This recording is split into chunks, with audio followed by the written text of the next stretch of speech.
नमस्कार बंधुरा तनुश्री होम्स किचेने आपनादेर सबाइके स्वागत।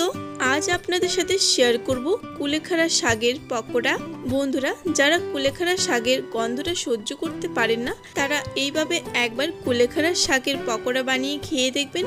आशा करछि आपनादेরও भालो लागबे। बंधुरा भिडियोटी शुरू करार आगे आमार এই চ্যানেলটি যদি সাবস্ক্রাইব করা না থাকে সাবস্ক্রাইব করে নেওয়ার অনুরোধ রইল। তার সাথে পাশে থাকা বেল আইকনটা প্রেস করে নেবেন যাতে আমার চ্যানেলে আসা প্রত্যেকটি ভিডিওর নোটিফিকেশন সবার আগে আপনাদের কাছে পৌঁছে যায়। এখন সবার প্রথমেই কুলেখাড়া শাকের পকোড়া বানানোর জন্য আমি এখানে পরিমাণ মতো কুলেখাড়া শাক নিয়েছি। আর এই কুলেখাড়া শাকগুলো আমি ভালো করে পরিষ্কার করে ধুয়ে নিয়েছি।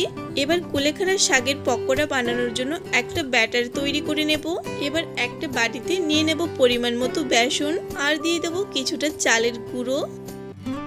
এবার দিয়ে দেব স্বাদ অনুযায়ী লবণ, সামান্য পরিমাণে হলুদ গুঁড়ো আর দিয়ে দেব হাফ চামচ লঙ্কার গুঁড়ো। এখন এই সমস্ত শুকনো উপকরণ একসাথে ভালোভাবে মিশিয়ে নেব।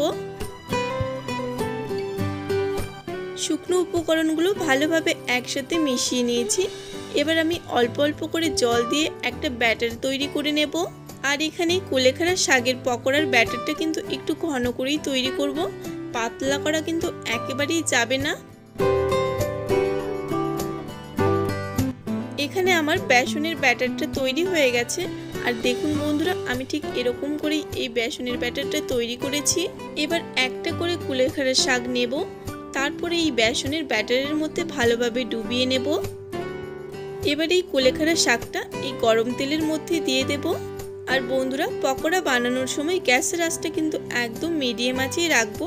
হাই আঁচে রাখলে কিন্তু এই পকোড়াগুলোর বাইরে থেকে কালার চলে আসবে আর ভেতর থেকে ভালোভাবে ভাজা হবে না। কুলেখাড়া শাকের পকোড়াগুলো গরম তেলে দেওয়ার পর এই পকোড়াগুলোর একটা সাইড হালকা করে ভেজে নিয়েছি।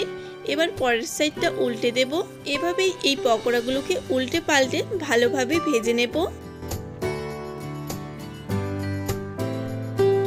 এখন দেখুন বন্ধুরা এই কুলেখাড়ার শাকের পকোড়াগুলো কিন্তু খুব সুন্দরভাবে ভাজা হয়ে গেছে।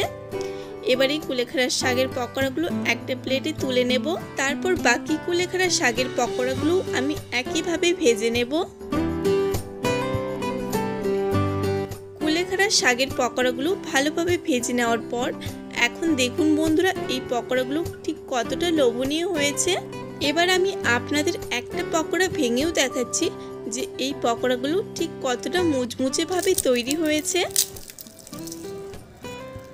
বন্ধুরা আপনারা এই পকোড়াটার ভেঙে নেওয়ার আওয়াজটা শুনেই নিশ্চয়ই বুঝতে পারছেন যে এই পকোড়াগুলো ঠিক কতটা সুন্দরভাবে তৈরি হয়েছে। এখন এই পকোড়াগুলো গরম গরম পরিবেশন করার জন্য একদম তৈরি। বন্ধুরা আজকের এই রেসিপিটি আপনাদের কেমন লেগেছে কমেন্ট বক্সে জানাতে আমাকে একেবারে ভুলবেন না। রেসিপিটি ভালো লাগলে একটা লাইক কমেন্ট আর যতটা সম্ভব ভিডিওটি বন্ধুদের মাঝে শেয়ার করে দেবেন। ভিডিওটি শেষ পর্যন্ত দেখার জন্য সকলকে অসংখ্য ধন্যবাদ। সবাই ভালো থাকবেন, সুস্থ থাকবেন।